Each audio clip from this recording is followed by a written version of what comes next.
नमस्कार. मालिकेच्या आजच्या भागामध्ये आपल्याला भयानक असे भरपूर खुलासे होताना पाहायला मिळणार आहेत. तर नितीन आलेला आहे, सुधीर आलेला आहे. त्यांनी अरुंधतीला खूप छान अशा गोष्टी सांगितलेल्या आहेत. खूप दिवसानंतर आशुतोषची आठवण सर्वांच्या समोर जागी होणार आहे. त्याचबरोबर इकडे अरुंधतीला आणखी 2 गोष्टी कळणार आहेत. सुधीर त्या 2 गुड न्यूज अरुंधतीला देणार आहे. त्याचबरोबर आपल्याला हेही पाहायला मिळणार आहे की अनिरुद्धकडून विशाखाने एक वचन घेतलेलं आहे आणि ते वचन असं आहे की ज्यामुळं समृद्धी कायमस्वरूपी असणार आहे हे आपल्याला पाहायला मिळणार आहे. तर हे सगळं कशा पद्धतीनं होतं, संजनाची कशी वाट लागती, तर त्यासाठी हा व्हिडिओ शेवटपर्यंत नक्की पहा. इकडे कांचन येते आणि म्हणते की अरुंधती, सुधीर येणार आहे का ग आज? तर का आज पण येणार नाहीस तो? हा प्रश्न अरुंधतीला ती विचारत असते, कारण भाऊबीज आहे आणि सुधीर आला नाही तर हे योग्य नाही असं कांचनचं म्हणणं असतं. म्हणून कांचन विचारत असते. तेव्हा अरुंधती सांगते की हो, आज तो येणार आहे. त्यानंतर आपल्याला पाहायला मिळतं की इकडे अनिरुद्ध सगळ्यांना पाहत असतो. तो म्हणत असतो की विशाखा येईल का आज? अभि, ईशा सर्वजण तिथं असतात. सगळी तयारी चाललेली असते. ईशाच्या डोक्यात मात्र विचार सुरू असतात की यश मला माफ करेल का? हे प्रत्येकाच्या डोक्यात काही ना काही चालूच असतं. आणि त्याचबरोबर इकडे आपल्याला पाहायला मिळतं की इकडे अरुंधतीकडे पाहत असतात आणि मग संजना तिथे येते आणि अनिरुद्धला म्हणू लागते की अनिरुद्ध, अरे तू वाटच बघ, कारण तुझी बहीण आज काही येणार नाही एवढं लक्षात ठेव. एवढं सगळं होऊन पण तुला असं वाटतं का ती आज येणार आहे आणि तुझ्या मदतीला ती धावून येईल? पण मी तुला सांगते की ती आज येणार नाही. आणि तेवढ्यात विशाखा तिथं आलेली असते आणि विशाखा म्हणते की दादा, मी आले. हे ऐकल्यानंतर सगळ्यांनाच खूप भारी वाटतं, अनिरुद्धलाही भारी वाटतं, कारण खरंच विशाखा आलेली असते आणि तिने संजनाला तोंडावर पाडलेलं असतं. संजनाला दाखवून दिलेलं असतं की आमचं भावा बहिणीचं नातं किती स्ट्रॉंग आहे. तुझ्यासारख्या कोणत्याही कुरघोड्यांमुळं ते तसं तुटणारं नाही. अनिरुद्ध पण पाहत राहतो. त्यालाही खूप छान वाटतं की खरंच विशाखा आलेली आहे आणि विशाखा आल्यामुळं अनिरुद्धलाही तेवढाच आनंद झालेला असतो. अनिरुद्ध खुश झालेला असतो. परंतु इकडे विशाखा डायरेक्ट संजनाकडे जाते. संजना म्हणत असते की विशाखाचे अरुंधतीनेच कान भरलेले असणार आहेत, म्हणून तर विशाखा आज येणार नाही. तेव्हा संजना तिथे जाते आणि म्हणते की एक गोष्ट लक्षात ठेव, कुणी माझे कान भरायला, मी काही लहान नाही आहे, मला कोणी काही सांगितलं तरी मी ऐकत राहिला. मला माझ्या गोष्टी चांगल्या पद्धतीनं कळतात आणि मी त्याच पद्धतीने राहत असते. हे सगळं बोललं जात असतं. आणि तेव्हा मात्र आपल्याला पाहायला मिळतं की संजना मात्र पूर्णपणे तोंडावर पडलेली असते. ती म्हणू लागते की आमच्या भावा बहिणीचं जे नातं आहे ते कधीही तुटणार नाही, ते तेवढं स्ट्रॉंग आहे. कोणत्याही दुसऱ्या कोणत्या गोष्टीमुळं आमच्या नात्याला कधीच तडा जाणार नाही, कारण त्या नात्यामध्ये एक वेगळी स्पेस असते, ते एक वेगळं नातं असतं, असं विशाखा संजनाला सांगत असते. त्याचबरोबर ती म्हणत असते की अरुंधतीने नेहमी भल्याचाच विचार केलेला आहे, आता तरी तुम्ही सुधारा, तुमच्या लक्षात तुमची चूक आली पाहिजे, असं विशाखा म्हणत असते. दादा, एक गोष्ट लक्षात ठेव, आज माझा संसार वाचलेला आहे, तो अरुमुळं वाचलेला आहे. तिने जर केदारची समजूत घातली नसती तर आज माझा संसार वाचूच शकला नसता. तेव्हा संजना विशाखाला म्हणते, म्हणजे चूक काय आमची झालेली होती? तेव्हा विशाखा म्हणते की तुमची नाही, आपल्या सगळ्यांची चूक झाली होती. मीही तुम्हाला त्यावेळेस साथ दिलेली आहे, त्याचबरोबर ईशा, अभि यांनीही साथ दिलेली आहे, पण आम्ही वेळेत सावध झालो आणि या सगळ्यातून माघार घेतली. आज मी खरंच स्वतःला खूप नशीबवान समजते की माझ्याकडून एवढं सगळं होऊनही माझ्या आईवडिलांनी मला माफ केलेलं आहे, मला आणखी एक संधी दिलेली आहे. हे ऐकल्यानंतर मात्र सगळ्यांनाच खूप मोठा धक्का बसतो आणि सगळेजण पाहतच राहतात. त्याचबरोबर आपल्याला हेही पाहायला मिळतं की इकडे संजना मात्र अरुंधतीवर आरोप करतच असते. परंतु संजनाच्या हे डोक्यात येत नसतं की आपण जे आरोप करत आहेत ते बिनबुडाचे आहेत, कारण यामुळं कुठलीही गोष्ट शक्य होणार नाही, हे तिच्या डोक्यातही येत नसतं. ती मात्र फक्त म्हणत असते की हे सगळं अरुंधतीमुळं होतंय. विशाखाने तर स्पष्टपणे सांगितलेलं असतं की आरू होती म्हणून माझा संसार वाचलेला आहे, अन्यथा मला केदारने घराच्या बाहेर काढण्याचा प्लॅन केला होता. त्याने ठरवलेलं होतं की मी माझ्या आईवडिलांना फसवलेलं आहे, त्यांना प्रॉपर्टीचा हिस्सा मागितलेला आहे, तर मी त्याच्याबरोबर राहायचं नाही, या निर्णयापर्यंत तो पोचलेला होता. आणि हे ऐकल्यानंतर सगळ्यांनाच धक्का बसतो, कारण अरुणेच तो संसार वाचवलेला असतो. मग ती अनिरुद्धला म्हणते की दादा ये मी तुला ओवाळते, असं म्हणत अनिरुद्धचं औक्षण करू लागते. तेव्हा अनिरुद्ध तिथे येतो आणि मग विशाखा त्याची भाऊबीजेची ओवाळणी करत असते. त्याचबरोबर अनिरुद्ध म्हणतो की विशाखा माझ्याकडे आज एवढंच आहे, यापेक्षा जास्त मी तुला काहीही देऊ शकत नाही, असं तो सांगत असतो. तेव्हा विशाखा म्हणते की काहीच हरकत नाही दादा, माझी फक्त एकच गोष्ट कर, मला एक वचन हवं आहे तुझ्याकडून. ते ऐकल्यानंतर अनिरुद्ध संजना दोघांनाही धक्का बसतो. तेव्हा अनिरुद्ध म्हणतो माग ना, देईल मी तुला, असं म्हटल्यावर विशाखा म्हणते की दादा काही झालं तरी आई आप्पांचा या घरामध्ये खूप जीव अडकलेला आहे, मला तुझ्याकडून वचन हवं आहे की काहीही झालं तरीही तू समृद्धी कधीही पाडणार नाहीस, आपला समृद्धी आहे असा जतन करून ठेवशील,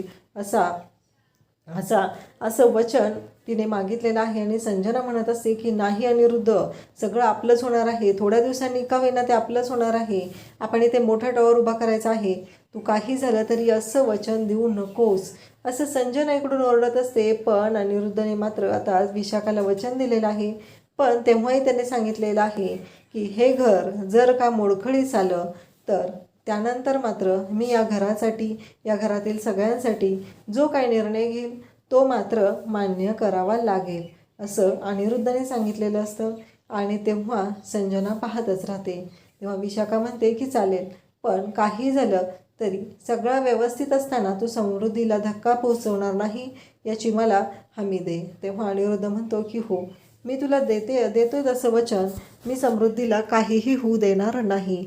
अनिरुद्धने असं वचन दिलेलं आहे. आणि त्याचमुळं आता खूपच मोठी गोष्ट घडलेली आहे, ती म्हणजे आता समृद्धी हा कायमस्वरूपी व्यवस्थित असणार आहे, ही गोष्ट सगळ्यांना कळलेली आहे. म्हणजे अनिरुद्धने निर्णय घेतलेला आहे, त्याने वचन दिलेलं आहे की काहीही झालं तरी समृद्धीला मात्र मी धक्का पोचू देणार नाही. सगळेजण पाहतच राहतात, परंतु संजनाला मात्र खूपच राग आलेला असतो, तिला ही गोष्ट पटलेलीच नसते. काही झालं तरी संजनाचं मात्र एकच सुरू असतं की आपल्याला जो हिस्सा आपला मिळणार आहे तो आपण घालवायचा नाही, हे मात्र तिच्या डोक्यात चांगलंच सुरू असतं. आणि संजना म्हणत असते की अनिरुद्ध तू कोणतंही वचन देऊ नकोस, कोणत्याही गोष्टीमध्ये तू अडकू नकोस, नाही तर उद्या तुझ्यासाठीच हे सगळं प्रॉब्लेमॅटिक असणार आहे, हे सगळं बोललं जात असतं. आणि त्याचबरोबर आपल्याला पाहायला मिळतं की आता तिथे आलेला असतो तो म्हणजे नितीन आणि सुधीर. आता सुधीरचं ओवाळायचं असतं, तर अरुंधती सुधीरला ओवाळण्यासाठी सुधीरला बोलवते. आणि त्याचवेळी नितीनही तिथं पोचलेला असतो. तेव्हा कांचन म्हणते की अनघा आरोही जाऊन फराळाचं ताट घेऊन या, नितीन आलेले आहेत ना. असं म्हटल्यावर नितीन म्हणतो की नाही, आधी ज्या कामासाठी आलेलो आहे ते काम आधी करून टाकूया आणि नंतर ओवाळायचं बघूया, हे बोललं जात असतं. तेव्हा सुधीरला औक्षण करायचं आहे सुधीरचं, म्हणून अरुंधती सुधीरला बोलवते. सुधीर तिथं बसतो पाठावरती आणि सुधीर म्हणतो की अरुंधती, मला तुला ना एक गोष्ट सांगायची आहे. गेली 8 महिने झालं मी आशुतोष सरांच्या कंपनीत काम करत आहे आणि मी स्वतः येऊन सांगणार होतो, पण मला प्रत्येक वेळेस वेळ मिळालाच नाही गं, आणि त्या गोष्टीला आजचा दिवस उजाडलेला आहे. हे ऐकल्यानंतर सगळ्यांनाच खूप मोठा धक्का बसतो. सुधीर म्हणत असतो की आरू तुला माहिती आहे का, अगं तुझ्या लग्नाच्या खरेदीच्या वेळेस हे कानातले तिला खूप आवडले होते, यावेळेस हा भाऊ तुला 101 रुपयांची ओवाळणी नाही टाकणार. मलाही नेहमी वाटायचं की मी चांगली घसघशीत ओवाळणी टाकली पाहिजे. आणि मग प्रत्येक वर्षी मी दिवाळीला जायचो, त्या दुकानात ते कानातलं पाहायचो आणि त्या दुकानदाराला सांगायचो की हे कानातलं मी नक्की पुढच्या वर्षी घेऊन जाईल भाऊबीजेला. आणि तो दुकानदार पण खरंच खूप चांगला होता गं, त्याने हे कानातलं इतकी वर्ष ठेवलं आणि आज मी त्याला आजची जी रक्कम आहे ती रक्कम दिलेली आहे आणि हे कानातलं मी तुझ्यासाठी आणलेलं आहे. त्यावेळेस हे कानातले तुला खूप आवडले होते आरू, आणि आज मी फायनली हा भाऊ तुला ते गिफ्ट देत आहे. अरुंधती म्हणते की अरे सुधीर, खरंच एवढं काही करायची गरज नव्हती. सुधीर म्हणतो की हे बघ, आशुतोष सरांचे आणि नितीन सरांचे माझ्यावर खूप उपकार आहेत, त्यांच्यामुळं आज मी इथंपर्यंत पोचलेलो आहे, त्यांच्यामुळं हे सगळं पॉसिबल झालेलं आहे, त्यांच्यामुळंच हे सगळं शक्य झालेलं आहे. आणि काहीही झालं तरीही आज हे गिफ्ट हा भाऊ तुला हक्काने देत आहे. हे ऐकल्यानंतर अरुंधतीच्या डोळ्यामध्ये पाणी आलेलं असतं. अरुंधती रडत असते, तिला वाईट वाटत असतं की माझा भाऊ एवढ्या कष्टातून पुढं आला आणि आज त्याचं चांगलं झालेलं आहे, यासाठी तिच्या डोळ्यात ते पाणी आलेलं असतं. त्यानंतर आपल्याला पाहायला मिळतं की सुधीर ते गिफ्ट देतो आणि अरुंधती म्हणते की नितीन, खरंच तुम्ही आणि आशुतोषने सुधीरसाठी जे काय केलेलं आहे ना ते खरंच खूप लाख मोलाचं आहे, थँक्यू. तेव्हा सुधीर म्हणतो की अरुंधती, असे तू आभार प्रदर्शन करणार आहेस का भाऊबीजेच्या दिवशी? अगं हे सगळं तर मी तुझ्याकडूनच शिकत आलेलो आहे ना. तू सगळ्यांसाठी इतकं करतेस माहिती आहे ना, आणि मग मी इतकं असं काही केलेलं नाही आहे. ठीक आहे ना, तेवढं मला करायला जमत होतं तेवढंच मी केलेलं आहे, त्यापेक्षा जास्त मी काही केलेलं नाही. हे सगळं बोललं जात असतं. तेव्हा तिथे आता अरुंधती आणि सुधीर यांची भाऊबीज झालेली असते. त्यानंतर नितीनचं औक्षण करायचं असतं. मग नितीनला अरुंधती बोलवते आणि नितीनला सांगू लागते की नितीन, खरंच तुमच्यासारखा भाऊ मिळायला नशीब लागतं. मी खरंच खूप नशीबवान आहे, म्हणून मला तुमच्यासारखा भाऊ मिळालेला आहे. आशुतोष होते तोपर्यंत तुम्ही माझ्या बाजूने होतात आणि त्यानंतरही तुम्ही माझी साथ कधी सोडली नाही, माझा आधार कधी सोडला नाही. तुम्ही मला प्रत्येक वेळेस आधार देत होता. या सर्व गोष्टी अरुंधती बोलत असते आणि त्यावेळेस नितीन म्हणतो की अरुंधती, असं नको ना एवढं बोलूस तू. त्यानंतर आपल्याला पाहायला मिळतं की सुधीर म्हणतो की मला ना तुम्हाला सगळ्यांना आणखी एक गोष्ट सांगायची आहे, खरंच गुड न्यूज द्यायची आहे. कांचन म्हणते की काय सुधीर, लग्न वगैरे करतोस की काय? तेव्हा सुधीर म्हणतो की कशाला कशाला, कोण आहे याच्यातून सगळ्या मोठ्या संकटात जाऊन पडणार आहे. लग्न नाही हो, मी डोंबिवलीत माझ्या स्वतःचं घर घेतलं आहे, तेही हक्काचं. आणि आता सगळ्यांनी तुम्ही यायचं आहे. आणि आता तुला आल्यानंतर हॉलमध्ये झोपावं लागणार नाही गं चटई टाकून. आई पण खुश आहे, लिफ्ट पण आहे ना तिथं. त्याचबरोबर अगं खूप मोठा फ्लॅट आहे, आईला सेपरेट रूम आहे. आणि त्याचबरोबर आपला मुलगाही खूप खुश आहे, त्यालाही खूप छान वाटत आहे. कारण काहीही झालं तरीही त्यालाही त्याचा हक्काची रूम मिळालेली आहे ना. आणि मग हे सगळं शक्य झालेलं आहे ते नितीन आणि आशुतोष यांच्यामुळं. कसं डोंबिवलीमध्ये त्यांची नवीन साईट चालू होत होती आणि तेव्हा त्यांनी मला सांगितलेलं होतं की बुक करून टाक फ्लॅट. आणि मग मी तेव्हा तो फ्लॅट तिथं बुक केला. आता थोड्याच दिवसात पोझिशन मिळालेलं आहे आणि आता सगळ्या गोष्टी खरंच खूप छान झालेत. आणि मग आईला खूप बरं वाटतं, कारण आधी ज्या रूममध्ये राहायचो तेव्हा आईला खूप त्रास व्हायचा गं. आता फायनली आई पण बरी झालेली आहे, तिला खूप छान वाटत आहे. तर अरुंधतीच्या डोळ्यात खरंच आनंदाश्रू आलेले असतात. आपला भाऊ एवढ्या कष्टाने पुढं चाललेला आहे आणि त्याच्या बाबतीत एवढी छान बातमी मिळालेली आहे. अरुंधतीला खूप छान वाटत असतं आणि हे सगळं होऊ शकलेलं आहे ते या नितीन आणि आशुतोष यांच्यामुळं. त्यांनी जर सुधीरला जॉब दिला नसता तर आज एवढी मोठी गोष्ट सुधीरच्या आयुष्यात घडली नसती. त्यानंतर आपल्याला पाहायला मिळतं की अभितला ओवाळलं जातं आणि पुढचा नंबर असतो तो यशचा. तेव्हा ईशा यशकडे पाहत असते. तेव्हा यश मात्र म्हणतो की अजून लक्षात ठेव, म्हणजे तुझं फिक्स आहे ना, तू मला ओवाळणार आहेस ते? नाही, अचानक तू बदलत असती ना, कारण मी इथून इथे येईपर्यंत तुझ्या डोक्यातून विचार बदललेला असेल आणि तू मला म्हणशील की मी तुला ओवाळणार नाही. तेव्हा ईशा म्हणत असते की नाही म्हणणार. असं म्हणत ती यशच्या जवळ जाते आणि यशला खेचत घेऊन पाठावर बसवते. आणि यश म्हणतो की म्हणजे काय म्हणायचं आहे तुला? ईशाने मात्र कान पकडून यशची माफी मागितलेली असते आणि म्हणालेली असते की मी असं कधीच करणार नाही. आणि मग यशही तेवढाच खुश झालेला असतो. त्यानंतर आपल्याला पाहायला मिळतं की ईशा म्हणते की माझं गिफ्ट. तेव्हा यश म्हणतो की मला माहितीच नव्हतं की तू माझ्याशी म्हणजे मला ओवाळणार आहेस वगैरे, त्याच्यामुळं एक गोष्ट लक्षात ठेव की मी तुझ्यासाठी गिफ्ट आणलेलंच नाही. आणि ईशा म्हणते ठीक आहे, आत्ता जे काही घडलेलं आहे ना त्यामुळं खूपच छान वाटत आहे. तू माझ्याबरोबर आहेस ना, तू मला माफ केलं आहे ना, हेच माझ्यासाठी गिफ्ट आहे. तेव्हा यश म्हणतो आरोही मी ईशासाठी जे ड्रेस आणलेलं होता ना ते गिफ्ट तुला राहू दे, कारण ईशाला ते नको आहे. हे ऐकल्यानंतर इकडे अनिरुद्ध सर्वजण तिथं असतात, हसत असतात. आणि मग यश आणि ईशाचा हा जो मस्त असा मजेशीर किस्सा चालू असतो. ईशा म्हणते नाही, तू आणलेस ना माझ्यासाठी गिफ्ट, मला ते हवं आहे. सगळे अरुंधतीच्या जवळ बसलेले असतात, सगळेजण छान गप्पा मारत असतात. संजना मात्र अनिरुद्धला म्हणत असते बघितलं ना, तुझी फॅमिली ही तुझ्यापासून तुटलेली आहे आणि काहीही झालं तरीही तू एकटा पडलेला आहे. तेव्हा ते बघ सगळे अरुंधतीकडे गेलेले आहेत आणि तू एकटा पडलेला आहे असं म्हणत ती बोलत असते.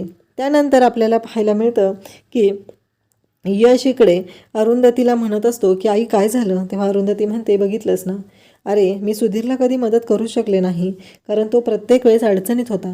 कारण तुझ्या बाबांनी कधी सुधीरला जवळ केलंच नाही, तो गरीब होता ना. त्यामुळं त्यांना नेहमीच असं वाटायचं की काहीही झालं तरीही ह्या सगळ्या ज्या गोष्टी आहेत त्या त्यांच्या म्हणण्याप्रमाणे घडल्या पाहिजेत. पण आज मला कळतं आहे की माझ्याकडूनही काही गोष्टी चुकत होत्या आणि मीही तेवढी मदत केली नाही. मी त्याच्या पाठीशी उभं राहायला हवं होतं, हे अरुंधती बोलत असते. त्यानंतर आपल्याला पाहायला मिळतं की अभि हॉस्पिटलमध्ये निघालेला असतो. अनघा तिथे येते आणि अनघा म्हणते की डबा घेऊन जा, आणि डबा घेऊन ती अभिला आणून देते. त्यानंतर अभि म्हणतो की खरंच थँक्यू. सगळ्यांना वाटतं की अभि आणि अनघाचं नातं सुरळीत चाललेलं आहे. आणि तेव्हा अभिला अनघा सांगू लागते की बनवलेला होता ना म्हणून दिलेला आहे, दुसरं काही मी स्पेशल असं केलेलं नाही, असं म्हणत तिने तो डबा त्याला दिलेला आहे. आणि त्यानंतर कांचन आणि अरुंधतीला सांगू लागते की एवढा सहजासहजी मी अभिला माफ करू शकत नाही. म्हणजे अजूनही अनघाच्या मनात अभिबद्दल राग आहे, हे अरुंधती आणि कांचनच्या लक्षात आलेलं आहे. अशाच अपडेटसाठी चॅनलला सबस्क्राईब करा. थँक्यू.